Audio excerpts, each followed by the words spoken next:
Hello guys, नमस्कार। मैं दिगंबर फिर से एक नए ब्लॉग के साथ।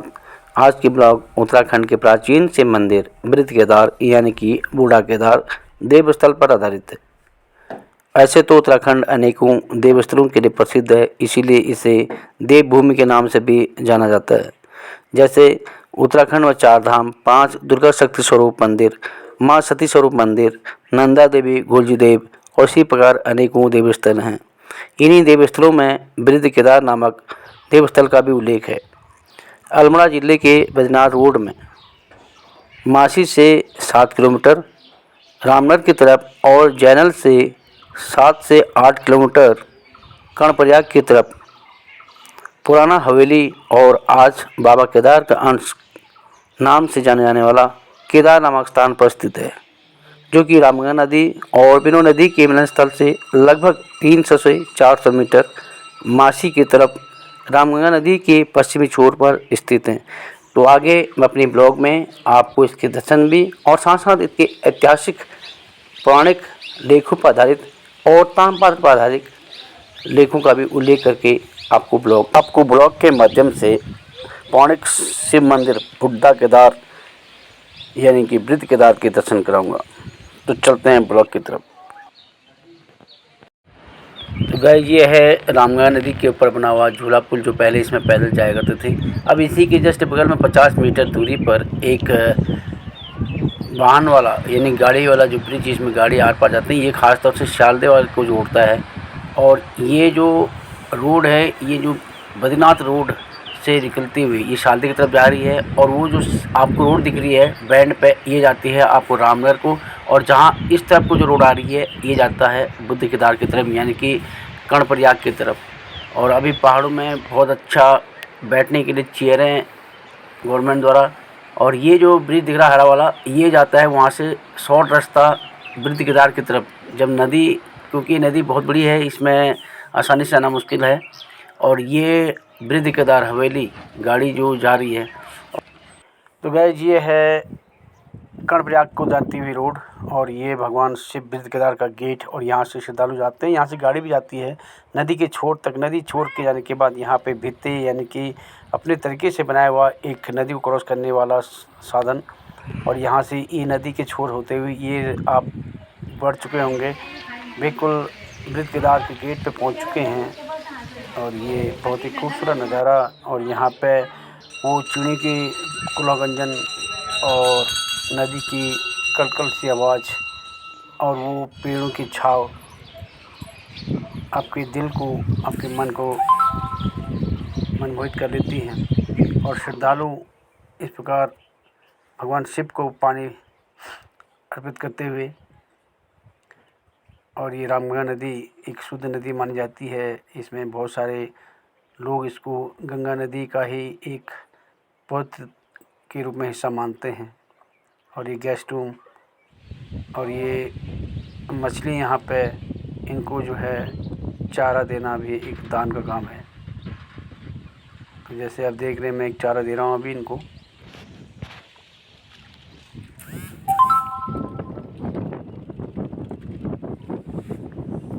आगे मैं ब्लॉग में इसकी संपूर्ण स्टोरी, और ये है भगवान शिव स्वरूप का सबसे बड़ा धड़ स्वरूप, धड़ जो कि पूरे हिंदुस्तान में सबसे बड़ा है। आगे इसकी जो ताम्रपात्र और उस पर लिखी हुई कहानी है का उल्लेख मैं अपने इस ब्लॉग में करूँगा। तो चलते हैं ब्लॉग की। तो गाइज, मैं ये इतिहास आपको पौराणिक कथनों के आधार पर और बूढ़ा केदार में शिलाभिलेखों और ताम्रपात्र के अनुसार आपको बताने जा रहा हूँ। ताम्रपात्र के अनुसार संवत 1391 राष्ट्र के 1490 1568 यानी कि आप कह सकते हैं 14वीं से लेकर 15वीं शताब्दी के बीच में इस मंदिर की स्थापना की गई। एक बार राजा रुद्रचंद्र, जो कि चंद्रवंशी राजा थे, जब कुमाऊं लोगों का राज रहा करता था, तो उस टाइम राजा रुद्रचंद्र जब अपनी हारती सेना के साथ रात्रि विश्राम के लिए यहाँ पर ठहरते हैं, तो उसी रात्रि विश्राम के दौरान साक्षात शिव भगवान उनके सपने में आकर उन्हें यहाँ पर एक मंदिर बनाने का आदेश देते हैं। भगवान शिव के आदेश को देखते हुए राजा रुद्रचंद वहाँ पर मंदिर स्थापना के लिए प्रतिबद्ध हो जाते हैं और मंदिर स्थापना की कार्रवाई शुरू होती है।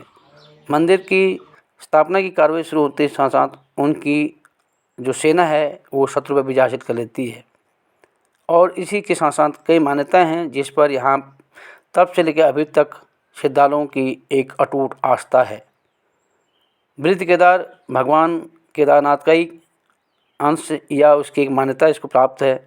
कालांतर में ये भी कहा जाता है कि जो लोग हरिद्वार, बाबा केदार और बद्रीनाथ के दर्शन के लिए जो पैदल यात्रा करते थे वो सबसे पहले इस स्थान पर आकर दर्शन और स्नान करते थे, उसके बाद आगे की यात्रा करते थे। वापस अंतिम स्नान और दर्शन भी यहीं पर होते थे, तभी उनकी यात्रा पूर्ण मानी जाती थी। साथ ही यहाँ पर ठहरने के लिए उनके लिए विश्राम गृह की पूर्ण व्यवस्था थी जो आज भी है और वर्तमान समय में कार्य प्रगति पर है।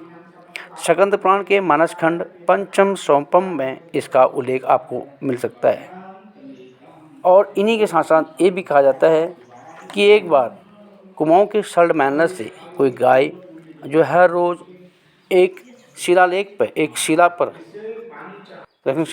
शिला पर अपने दूध का विसर्जन करती थी। तो मालिक एक दिन पीछा करते करते वहाँ तक पहुँचा तो मालिक ने गुस्से में आकर उस पत्थर पर कुल्हाड़ी की चोट मारी जिससे उसके 3 हिस्से हो गए। तो बोलते हैं कि जो सिर का हिस्सा है वो पशुपतिनाथ नेपाल और धड़ जो है जो यहीं पे है जो कि हिंदुस्तान का सबसे बड़ा शिव स्वरूप धड़ माना जाता है और उनके पाँव केदारनाथ। ये यहाँ के पौराणिक कथनों के आधार पर मैं आपको बोल रहा हूँ। और ये भी कहा जाता है कि एक जब गाय यहाँ पर आकर ज़मीन पर अपना दूध अभिषेक करती थी तो वहाँ पर खुदाई के दौरान देखा गया तो एक शिव भगवान का धड़ स्वरूप मिलता है।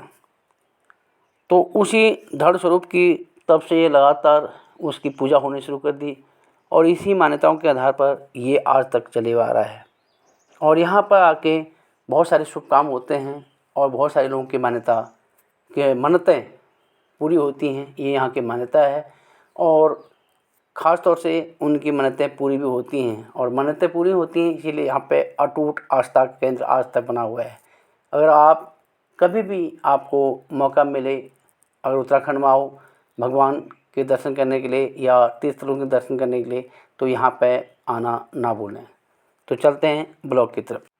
तो ये अपनी श्रद्धा के अनुसार यहाँ पर आके श्रद्धालु भगवान शिव के धड़ के ऊपर दूध और दही, घी, शहद आदि का अभिषेक करते हैं। ये सब की अपनी आस्था है और भगवान शिव इसी प्रकार अपने श्रद्धालुओं की हर एक की मान्यता को पूरी करते हैं। तो यहाँ पे हर एक श्रद्धालु की आस्था और उनकी मान्यता के आधार पर उनकी मन्नतें पूरी होती हैं और इस प्रकार भगवान शिव को दूध, दही, जल, पान और शहद आदि का अभिषेक करते हुए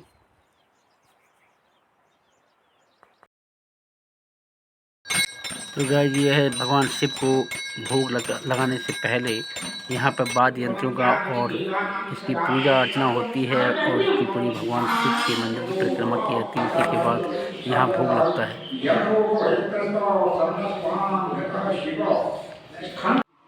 तो गाइस ये है श्रद्धालुओं की जिनने कि मंदिर निर्माण के लिए कुछ धनराशि दी है तो उनकी शिलालेख पर अंकित उनके नाम।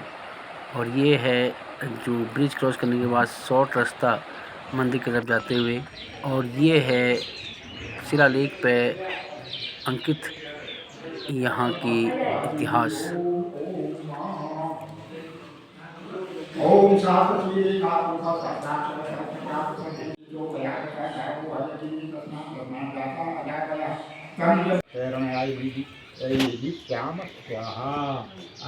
भगवान शिव के मंदिर पर श्रद्धालु हवन करते हुए और अपनी मनोकामनाओं के पूर्ण के लिए भगवान से प्रार्थना करते हुए इसी के साथ में ब्लॉग को समाप्त करता हूँ।